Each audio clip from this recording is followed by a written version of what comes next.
Oh, hey, Chris. Hey Chuck, how are you? I'm great. Just back from the great North, Canada.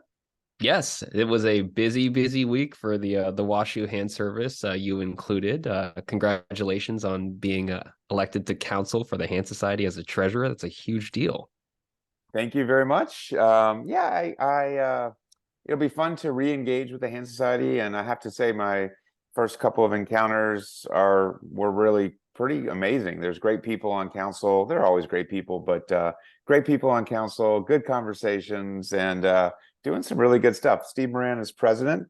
Jennifer Wolf is outgoing president, or now she's ex-president, or whatever it's called. And yeah, I think it's immediate past president is the technical term. maybe you should be on council. Yes, immediate past president. But Steve ran the meeting on Saturday evening and has some really good stuff planned, and it's gonna be fun. It's gonna be exciting. It's a lot of WashU on the council. I mean, I know Dan Osei just stepped out as a member at large under 8, and he's a former WashU faculty and alum from the fellowship. And there's you and Ryan Calfee, and is Marty still on council technically because he's now phased out? He is phased out.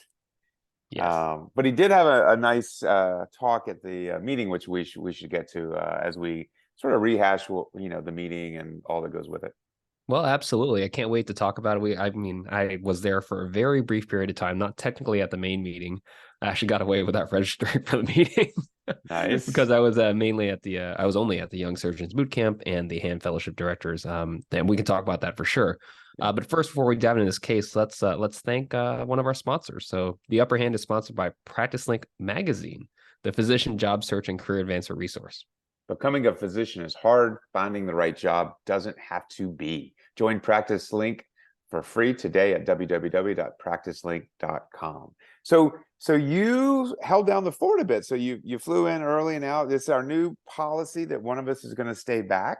And Yes, that you was took not the policy when I was a fellow, and it wasn't for until recently. But yes, I think our group is big enough now where, as much as all of us are pretty heavily involved at the meeting, I had to say no to my friends, and when I was asked to do stuff, because I took call. It was fun. Emily Zoldos and I, our fantastic fellow, held down the fort, and we had a good time. excellent. Yeah, it's weird. I missed a meeting for some reason. I don't remember what. It's kind of just like a hole, and it makes it more exciting to go back next year. But you were missed, no doubt. You were missed. I would like to hope so, but I know certainly it sounds like everything was great at the meeting. I know Paige Fox and Megan Conti Mika ran a wonderful meeting from what I hear and what I've seen on social media. I think everybody loved the format, the changes that they made, and I think that next year's program chairs have big shoes to fill. For sure. There was a little upper hand love. I think people tend to share love with you, maybe a little more than me, but I would say, maybe 10 people had upper hand comment, people I didn't know, which was super fun. And in one of the sessions, somebody came up to me and said, it was a smaller session on PIP fracture dislocations. And they said that my voice made them think that they were in the podcast, like living the podcast, and, which I thought was pretty funny.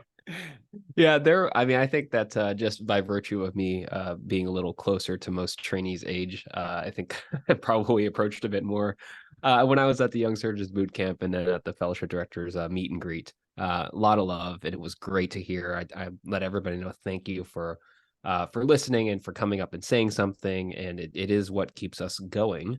And I did ask for some suggestions about what else we could do, maybe, and a lot of requests for more deep dives on technique. So we've got to get back to the lab and start thinking of what to do next. But if you're listening and you want a specific technique, even if we've already done it and you want to see maybe how things have changed in the last few years, please send us an email, handpodcast@gmail.com, or leave a comment in your 5-star review. Love that. So before we jump in the meeting, and I want to hear about the boot camp and the fellowship directors meeting, and I can share some of my experiences. Let's do a quick case. What do you think? Yeah, that'd be great. Let's do something that combines things that you love. So maybe something in the pediatric adolescent realm, and then some elbow. Yeah, so I'll share a case. I have a young 7-year-old little girl who had 2 previous fractures of her elbow, healed uneventfully, and came to the office with really remarkable deformity, about 35 to 40 degrees of elbow varus. So for those of you on the younger side listening, so essentially, in the younger age groups even more so, but elbows are in valgus, and I like to think of it as the ability to carry a bucket without banging your knee.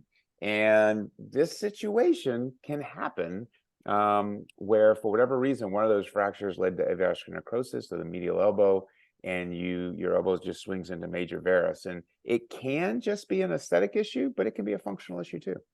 What led to the delay in presentation? I mean, oftentimes we ask patients, well, what took so long for you to come in? What was the deal there?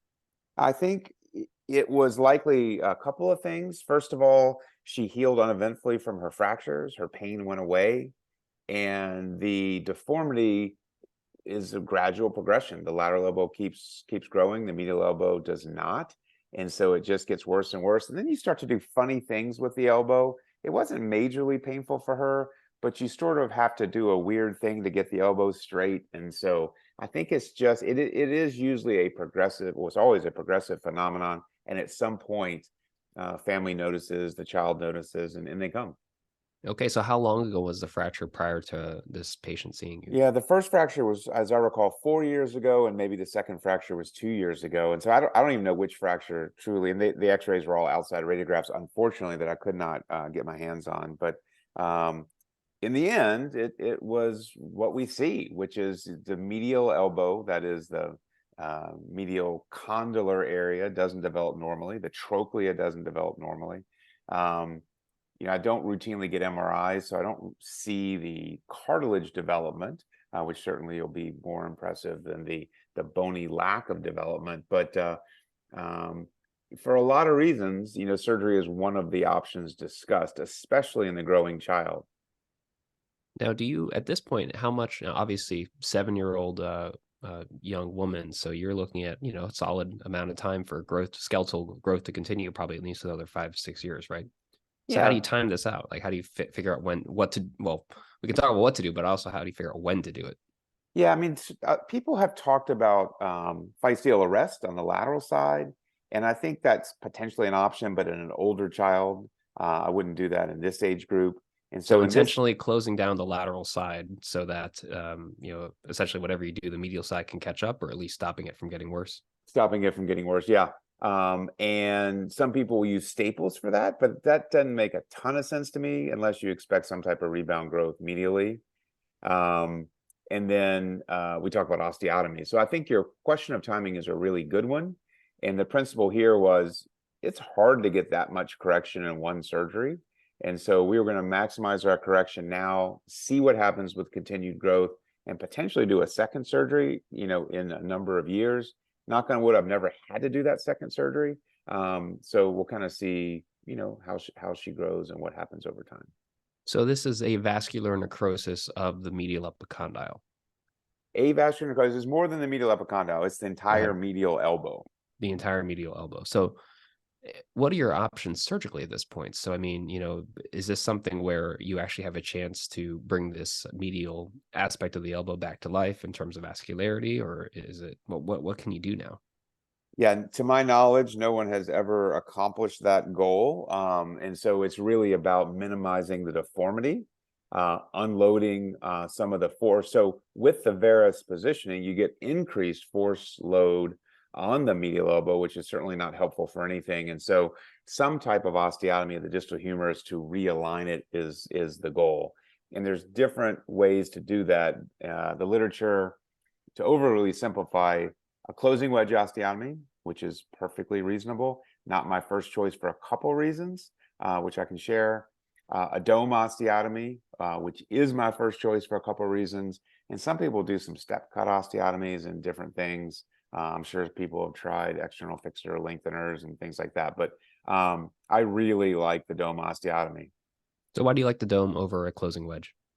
And maybe explain what a dome is for those that are less familiar.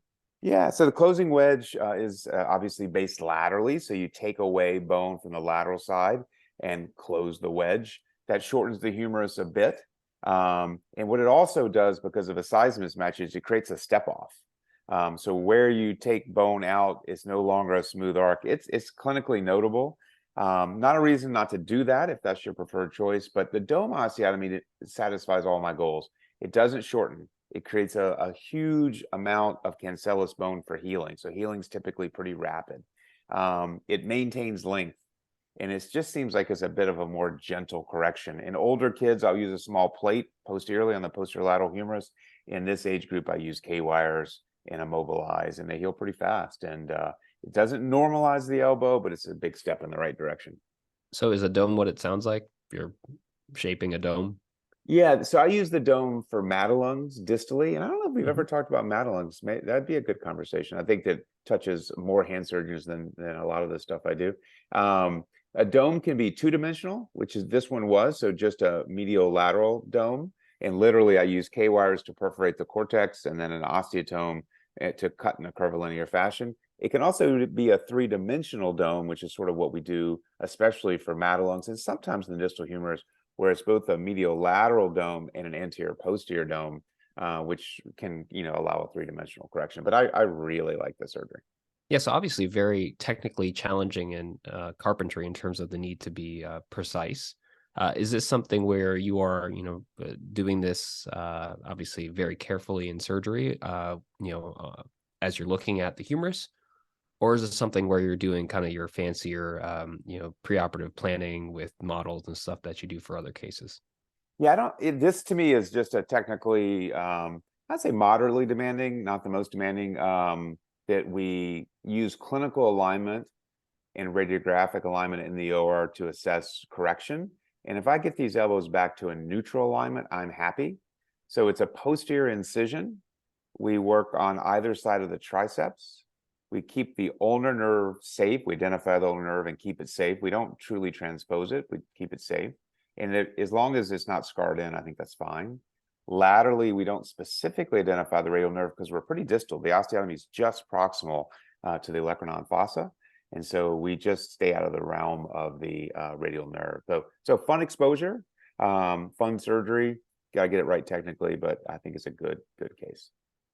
That sounds great. And then, down the line, you said, this shouldn't have many issues with regards to maintaining length. And then you said you're not trying to restore kind of the normal slight carrying out angle of, some slight valgus. So you're shooting for neutral here. I'd love to get, 7-10 degrees of valgus, but then you're going from a 35 to 40 degree correction to, more. It's just hard. It's a lot of correction. And people like you worry about the nerve on the inside of the elbow. So, I guess if we were going to get that much correction, we might consider transposing it. But as I said, I just get a sense of the nerve and make sure it's not tethered and make sure it's not taut with the correction. And if it's not, which it typically is not, I leave it be. Sounds like a great case. Yeah, it's fun. Let's talk Hand Society. Yeah, let's talk. Well, before we do that, why don't we thank our one of our other sponsors? So The Upper Hand is sponsored by Checkpoint Surgical, a provider of innovative solutions for peripheral nerve surgery. As a hand surgeon, you know that nerves matter. It's why Checkpoint Surgical is singularly focused on elevating the clinical practice of peripheral nerve surgery with innovative technologies that help improve patient outcomes. Checkpoint Surgical's portfolio includes a range of handheld intraoperative nerve stimulators, nerve cutting instruments, and biomaterials. To learn more, visit www.checkpointsurgical.com. Checkpoint Surgical, driving innovation in nerve surgery. I will say, I disclosed my podcast sponsorship in my disclosure slide for the Young Surgeon Boot Camp, and I didn't know. I was like, this is kind of a weird thing to disclose, but put it up there and just said, you decide whether this is relevant or not. I'm glad you said that. I need to start doing that. It obviously doesn't affect. I'm not a nerve surgeon and I'm not looking for a job, so I don't know that it is important to disclose everything. So I will in the future, but I didn't think to do it this meeting. Yeah, every year I go to the clinician scientist program and hear Tim Wright give his talk about conflicts of interest and disclosure. And he has these pet peeves, and I've probably talked about it on the air before, but he one of his pet peeves is when people just quickly flash their disclosures and then say none of these are relevant. So I've been intentional about saying, here are my disclosures. I will let you decide whether they are relevant or not. And then, it actually led to a pretty good discussion at the last clinician scientist program about, when to get involved with the industry and kind of those relationships. So maybe something to unpack on a future episode. Yeah, absolutely. I think we've touched on it before, but it's I think it's a really important thing to touch on. And I will say that I tend to disclose anything and everything. This excluded for this past meeting, because a lot of people do just say not relevant to this talk. That's hard. That's hard, and shouldn't be necessarily their judgment, even though I'm sure they're honest with that. But that's probably not my approach. Yeah, the ASSH didn't have a box for podcast sponsorship, so I can see why you might have overlooked this when you were frantically filling out your forms, the many forms that we need to fill out. So Toronto was great. It's my second year that I was doing the Young Surgeon Boot Camp. It's kind of a cool format where I was in the the skeletal or bone room, and there was a separate soft tissue room. But 3 different manufacturers set up some pretty comprehensive cadaveric specimen stations with their technologies and their implants. And I was working with DePuy Synthes and talked about metacarpal and proximal phalanx fractures, gave a lecture, and then was a table instructor essentially for the entire day. It was exhausting. That is very tiring. I've been there, not for this particular one, but I'm sure you're exhausted. But the teaching must have been amazing for the.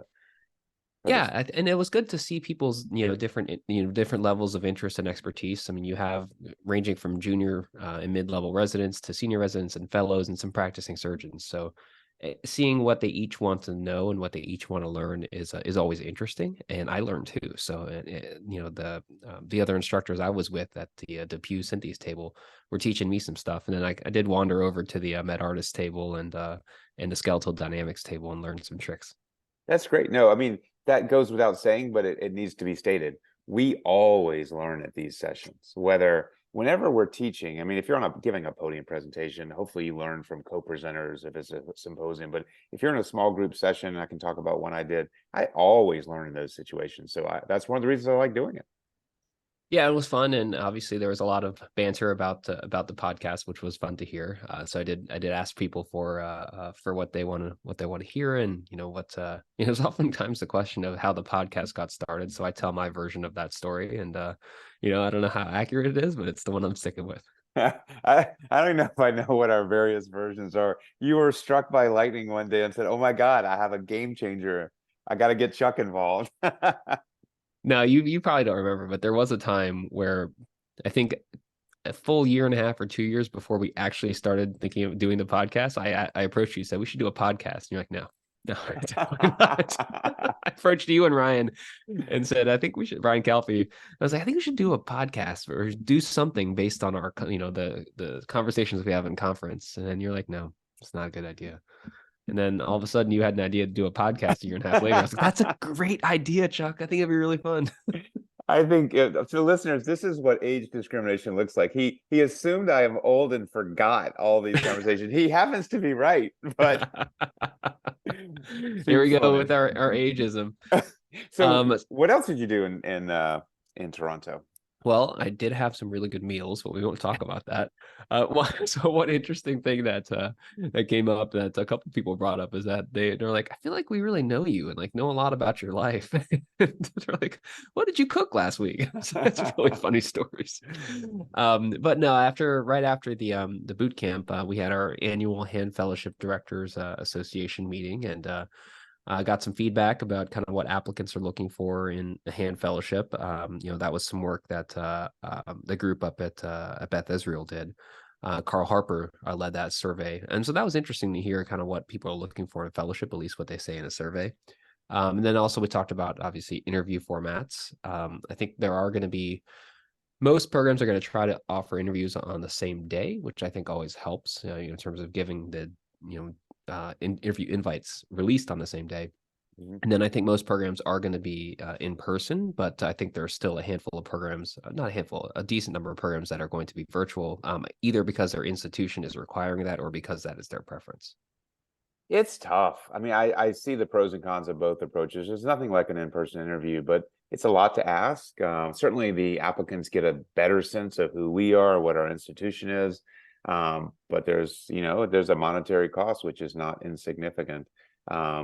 A full day of Zoom interviews, though, is kind of like your cadaver day. It's exhausting. Not that in person's, always joyous, but it's much more enjoyable than Zoom all day. Yeah, no, I think there is something to that, but I think there, like you said, the practicalities and the financial aspects of it, at least for most applicants, it should probably be a combination of in person and virtual, which will, be easier for scheduling, getting time off of, their busy residency schedules, and then also financially. So we will be in person here at WashU this year. So just if you're listening, start saving up for a nice trip to San Luis. Love it, love it.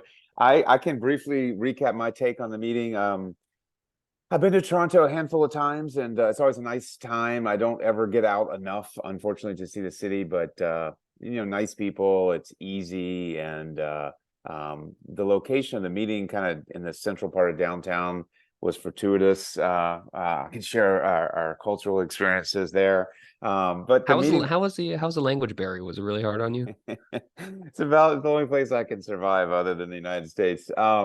Yeah, I heard a little French. I took some French in high school, and I can catch a word or two. Um, You're not in Quebec though. You're in Ontario. I guess those Quebecians come over to Toronto. Uh, Oh, so I was funny before you go on. On Monday night, I arrived pretty late, and then of course I was like, I'm not going to waste the night in Toronto, so I went and ate a meal on my own at like some absurd time, and so I was falling asleep and I had the TV on, and I found a Buffalo TV station, and it was great because all the temperatures were in Fahrenheit, so I understood what was going on. Didn't have to do a whole lot of math. And the other thing that I noticed is that given the strength of the US dollar versus the Canadian dollar, it felt like, I was like, oh, that's really expensive. Oh, wait, it's not. Not quite so bad. Not quite so bad. Yeah. All true. All true. Yeah, I mean, Paige Fox and Megan Conte-Mika did a great job with the meeting. Everyone always innovates a little bit, and it's interesting to see what sticks and what people want. It was a good meeting. There were wonderful symposia, instructional course lectures. The guest speakers were excellent. So one of the highlights of the meeting is what's called the Founders Lecture. That is on Friday, and Marty Boyer was President Jennifer Wolf's Founders Lecture, and Marty loves to talk about his 10 or 12 rules of hand surgery that he shares with the fellows here in St. Louis, and he expounded upon that, and it was excellent. And the funniest part about it, I have to say, there were some funny parts, but the funniest part about it was one of Marty's points is, always take the later flight, to be with your family Or the early flight home. well, originally I think it was take the later flight out. And I think he added to that, take the early flight home. So, which is funny, haha, in that on Saturday in the afternoon, we were doing a symposium, and everyone was like mad at Marty because he told everybody to take the early flight home and no one was there. Oh, it's funny. Well, I was checking out of my hotel very early on Wednesday morning, and I saw a fellow member of the Hand Society and somebody that's pretty well known, and they were checking out early or trying to arrange an early checkout because their baseball team is in the playoffs and their kids are coming home, and they were like, I'm getting home. And I was like, oh, the Boyer rules, yes. Yes. Anyway, it was great. He did a great job with it, and it was very well received. We did some good talks. There was a pre-course on the distal radius, and I gave a talk at that pre-course about arthroscopic versus open treatment of concomitant TFCC tears. Talked about the initial assessment and why we tend to hopefully stabilize patients who are unstable. We stabilize them with supination rather than pens, and then talked about what happens a year later if they're painful and how you handle that. So that was a fun talk, and it was a good pre-course.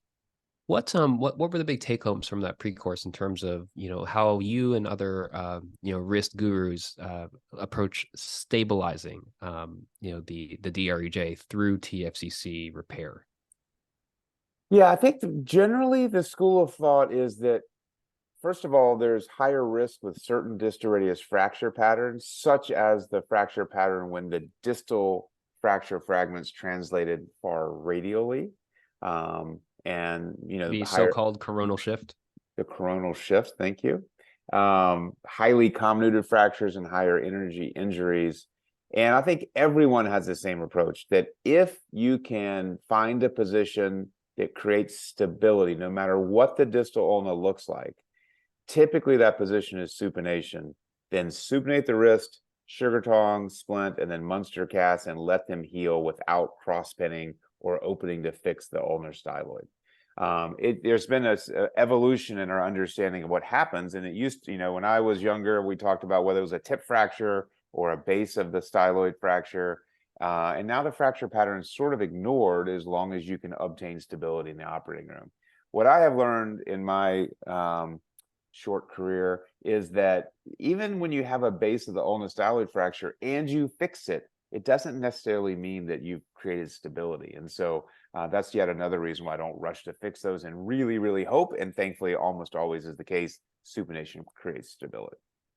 I think that's a good point. And one thing that, we try, there are little things that you as the primary surgeon or the faculty surgeon are doing, that you don't always verbalize. And usually when we're going in and bringing the mini C-arm in for the final x-rays, that's when I'm checking my DREJ. And I try to make a point to the trainees that this is what I'm doing right now, because oftentimes you can sneak in that assessment, and if they don't learn to do that, they're obviously missing a big part of a big part of the overall case.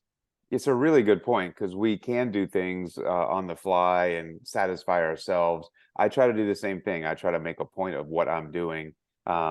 Just like when I do a TFC repair, I want to gently assess whether we've lost any passive range of motion of the forearm. And I try to make a big deal about that, because I think it's important that we do it every single time.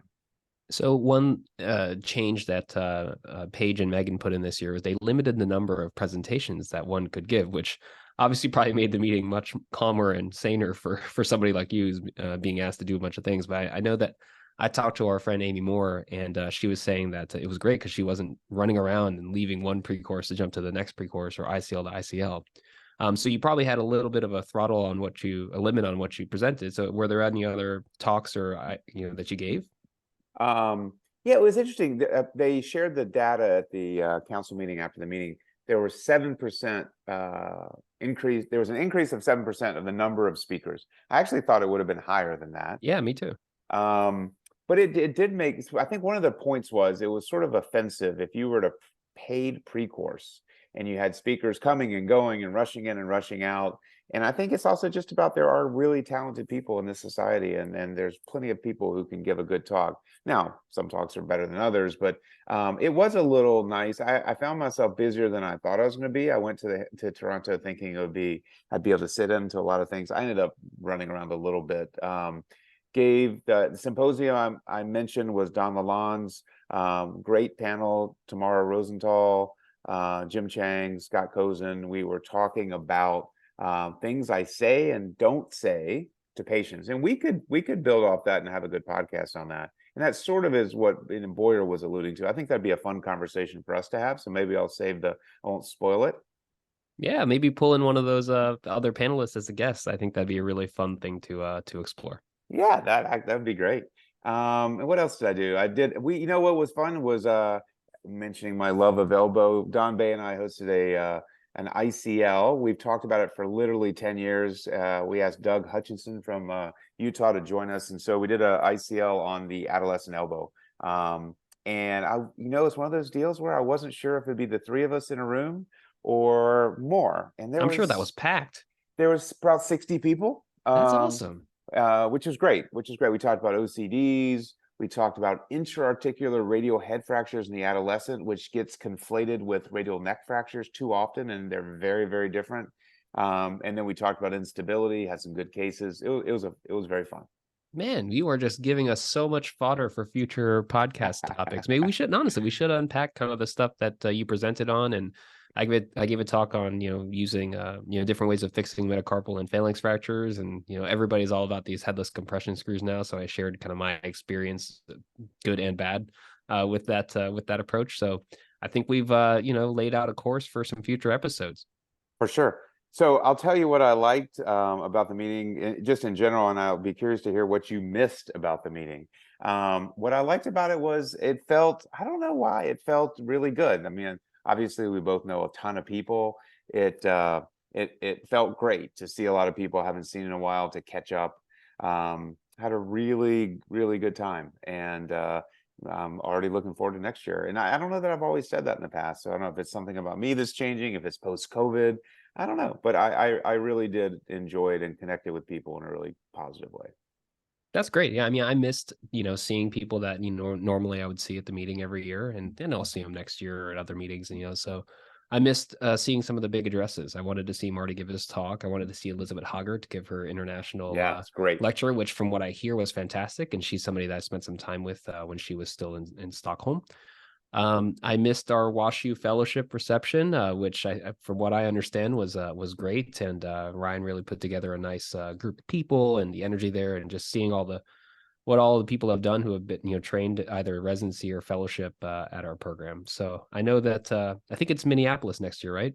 Minneapolis, which will be a great town for this meeting for sure. Let me talk a little about Friday night, perhaps as we bring this to a close.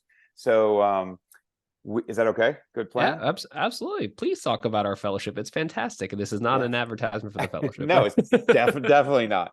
So we do a little bit on the earlier side. So if people want to go out to dinner, then go out to dinner. We meet at 6 o'clock, and we had a wonderful showing. Once again, it certainly is a large number of previous fellows. There's a really good number of Washington University orthopedic residents who go into hand. A lot of them join. Our international traveling fellows. There was may have been all of them. I think at least 5 of the 6 were there. And so, as you know, we get together, we have a drink. There's some appetizers, which were delicious. And then my favorite thing is to go around the room and just hear everyone talk about themselves. And Boyer resists that, but he loves it too.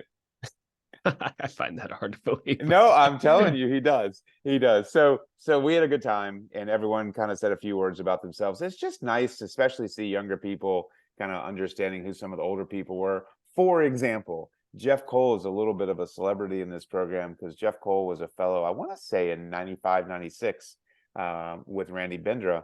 And I did a session with Randy, who's a really smart guy. And Jeff Cole was meeting some of the younger residents and fellows, and you could see a little light bulb go off because the Cole notes on the anatomy sessions were Jeff just wrote those. So very, very cool and very fun. That is fun. I mean, I remember last year even meeting some fellows who predated Dr. Gelverman's era at WashU. So some Mansky era fellows, which is it's crazy to think that there are so many people that have trained even in our program after Dr. Gelverman stopped practicing. No, that's exactly right. I'm preparing for a little talk I have to give, and I count the number of fellows that I have been a part of their education. So 51 fellows I have helped to train in my time. And I think it was 26 Washington University orthopedic residents that have gone into hand surgery. So it's very cool numbers. That is very cool. I'm sure they have spoken glowingly of their experience working with you.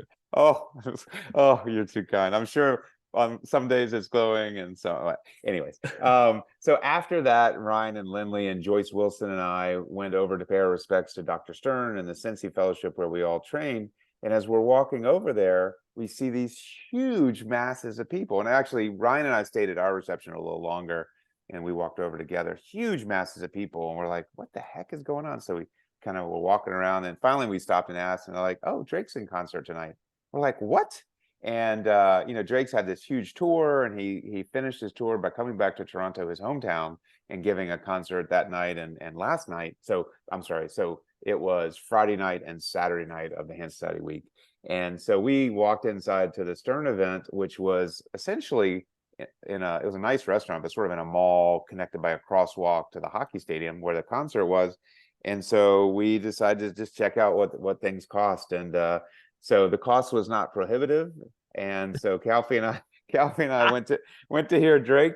We were dressed in nice clothes, and in Canada, everyone's so nice and all that we felt very, very comfortable. We had pretty good seats, and it was an amazing show.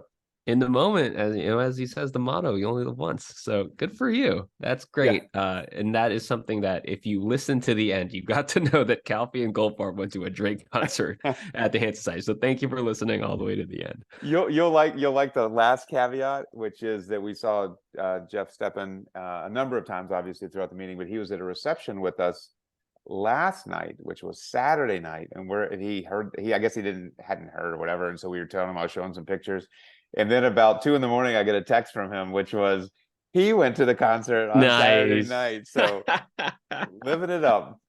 See, Pay for that the is what you experience. that's what you get from the fellowship. That's right. Pearls for life. Let's be clear, not free tickets. The inspiration. Yeah, thank you for clarifying. But sounds like you had a great meeting. Look forward to talking again soon. All right, good to see you.